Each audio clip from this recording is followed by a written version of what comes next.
السلام علیکم ورحمۃ اللہ وبرکاتہ۔ صحت اور بیماری انسانی زندگی کے ساتھ ساتھ ہے۔ انسان کی زندگی کے کوئی بھی 2 دن ایک جیسے نہیں ہوتے۔ آج اگر انسان خوش ہے تو کل اداس ہوگا، اگر آج وہ اپنے جسم میں قوت محسوس کر رہا ہے تو کل بیمار ہو سکتا ہے۔ انسان کے اوپر دن میں بھی کئی بار مختلف طرح کی کیفیات گزرتی ہیں۔ کبھی انسان روحانی طور پر، جذباتی طور پر بیمار ہوتا ہے اور کبھی انسان جسمانی طور پر بیمار ہو جاتا ہے۔ بیماری کی کیفیت صحت کی کیفیت سے مختلف ہوتی ہے اور ہر انسان اس کو محسوس کر سکتا ہے۔ ایسی صورت میں انسان کو دوا کے ساتھ ساتھ اللہ سبحانہ و تعالیٰ کی طرف رجوع کرنا چاہیے۔ اب یہ ہے کہ انسان بیماری میں دوا ضرور کرے، کیونکہ حدیث میں آتا ہے کہ اللہ تعالیٰ نے کوئی بیماری ایسی نہیں اتاری جس کے لیے دوا نہ اتاری ہو۔ ہاں، جسے معلوم ہو اسے معلوم ہوتا ہے، اور جسے نہیں معلوم ہوتا اسے نہیں معلوم ہوتا۔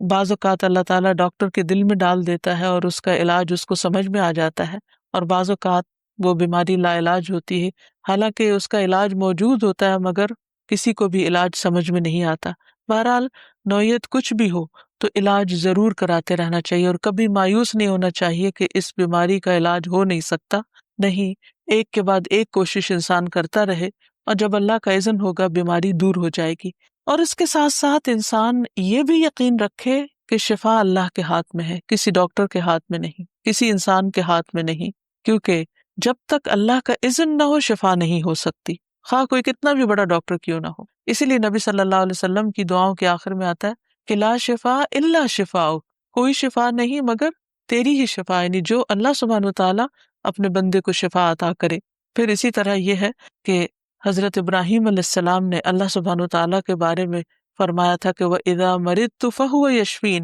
کہ جب میں بیمار ہوتا ہوں تو وہی مجھے شفا دیتا ہے، یعنی اللہ تعالیٰ ہی اس بیماری کو دور کرتا ہے۔ اسی طرح ایک اور روایت سے بھی پتہ چلتا ہے کہ شفا دراصل اللہ سبحانہ وتعالیٰ کے ہاتھ میں ہے۔ حضرت عائشہ سے مروی ہے کہ رسول اللہ صلی اللہ علیہ وسلم دم کیا کرتے تھے اور یہ دعا پڑھتے تھے، امسح البأس رب الناس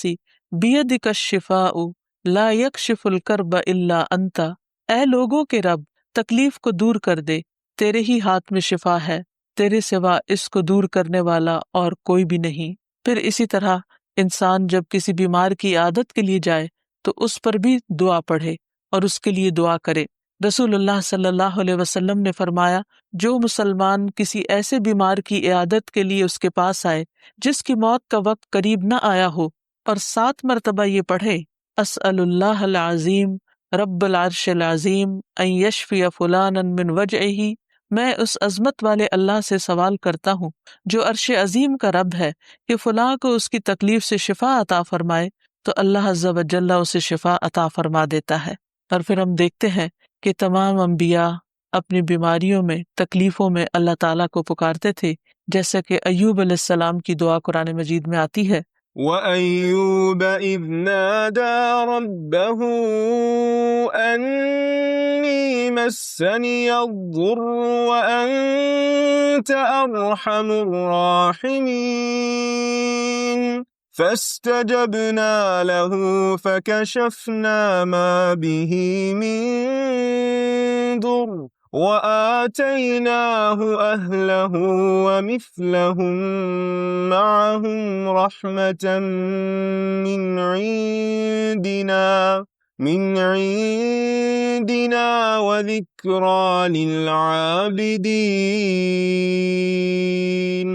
اور ایوب جب اس نے اپنے رب کو پکارا کہ بے شک مجھے تکلیف پہنچی ہے اور تو رحم کرنے والوں میں سب سے زیادہ رحم کرنے والا ہے، تو ہم نے اس کی دعا قبول کر لی، پس اسے جو بھی تکلیف تھی اسے دور کر دیا، اور اسے اس کے گھر والے اور ان کے ساتھ ان کی مثل اور عطا کر دیے، اپنے پاس سے رحمت کے لیے اور ان لوگوں کی یاد دہانی کے لیے جو عبادت کرنے والے ہیں۔ اسی طرح رسول اللہ صلی اللہ علیہ وسلم نے ایک اور موقع پر ایک صحابی عثمان بن ابی عاص الثقفی کو ایک دعا سکھائی۔ جب وہ نبی صلی اللہ علیہ وسلم کے پاس حاضر ہوئے، وہ کہتے ہیں مجھے اتنی تکلیف تھی کہ قریب تھا کہ وہ مجھے ہلاک کر دیتی، تو نبی صلی اللہ علیہ وسلم نے مجھے فرمایا، اس درد کی جگہ پر اپنا دایاں ہاتھ رکھو اور 7 مرتبہ کہو، بسم اللہ اعوذ بعزت اللہ وقدرتہ من شر ما اجد واحاذر، اللہ کے نام کے ساتھ میں پناہ مانگتا ہوں اللہ کی عزت کی اور اس کی قدرت کی، اس شر سے جو میں محسوس کرتا ہوں،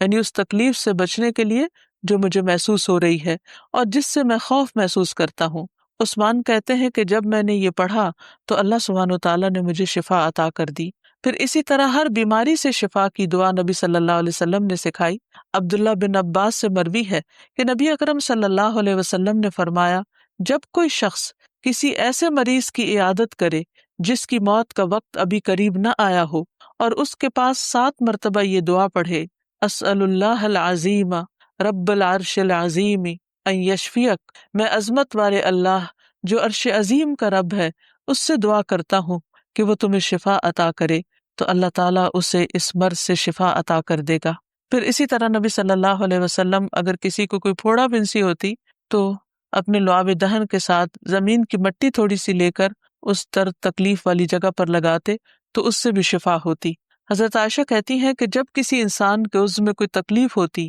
پھوڑا یا زخم ہوتا، تو نبی صلی اللہ علیہ وسلم اپنی انگلی اس طرح رکھتے، اور سفیان جو راوی ہیں انہوں نے اپنی شہادت کی انگلی زمین پر رکھی، پھر اسے اٹھا کر فرمایا، بسم اللہ تربت اردنا بریقت بعدنا لیشفى به سقیمنا باذن ربنا، اللہ کے نام کے ساتھ ہماری زمین کی مٹی ہمارے رب کے حکم سے ہم میں سے بعض کے تھوک کے ساتھ ہمارے بیمار کو شفا دی جائے۔ یعنی لعاب دہن کا اپنا ایک اثر ہوتا ہے، اور لعاب دہن جو ہے ایک طرح سے دوا کا کام کرتا ہے، اور اللہ کا نام لے کر جب لعاب دہن لگایا جائے تو شفا ہوتی ہے۔ جیسے کہ ایک اور موقع پر نبی صلی اللہ علیہ وسلم نے ایک جلے ہوئے مریض کے اوپر یہی دعا پڑھ کر لعاب دہن لگایا تو اللہ تعالیٰ نے اس مریض کو شفا یاب کر دیا، اور وہ دعا تھی، اذہب البأس رب الناس واشف انت الشافی لا شفاء الا شفاؤک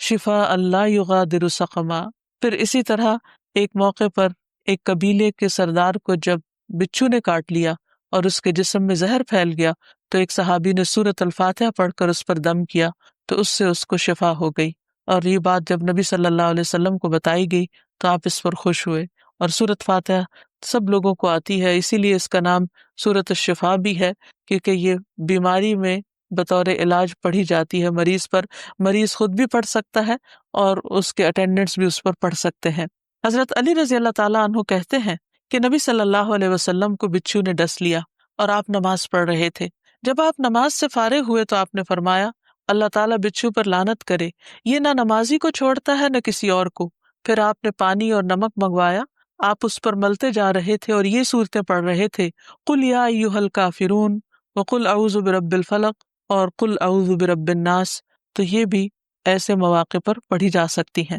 پھر اسی طرح یہ ہے کہ اگر کسی بھی دوا یا دعا سے مریض صحت یاب نہ ہو رہا ہو، اس کی تکلیف کم نہ ہو رہی ہو، تو بھی موت نہیں مانگنی چاہیے، کیونکہ مومن کے لیے زندگی ایک بہت بڑی نعمت ہے۔ وہ جس بھی حال میں گزرے، بہرحال وہ اسے آخرت کمانے کا ذریعہ بنا سکتا ہے۔ یعنی اگر وہ تکلیف میں اس کی زندگی گزر رہی ہے اور اس پر وہ صبر کر رہا ہے اور اللہ کو یاد کر رہا ہے تو اس کے بے پناہ درجات بلند ہونے کا ذریعہ ہے، یعنی یہ بیماری اس کے لیے بلندی درجات کا ذریعہ بن جاتی ہے۔ اس لیے کبھی بھی موت نہیں مانگنی چاہیے۔ ہاں، اگر تکلیف حد سے بڑھ جائے تو انسان یہ دعا مانگ سکتا ہے، اللہم احینی ما کانت الحیات خیرا لی وتوفنی اذا کانت الوفات خیرا لی، اے اللہ جب تک میرے لیے زندگی بہتر ہو مجھے زندہ رکھ، اور جب میرے لیے وفات بہتر ہو تو مجھے وفات دے دے۔ تو اللہ تعالیٰ سے دعا ہے کہ اللہ تعالیٰ تمام بیماروں کو صحت اور شفا عطا فرمائے،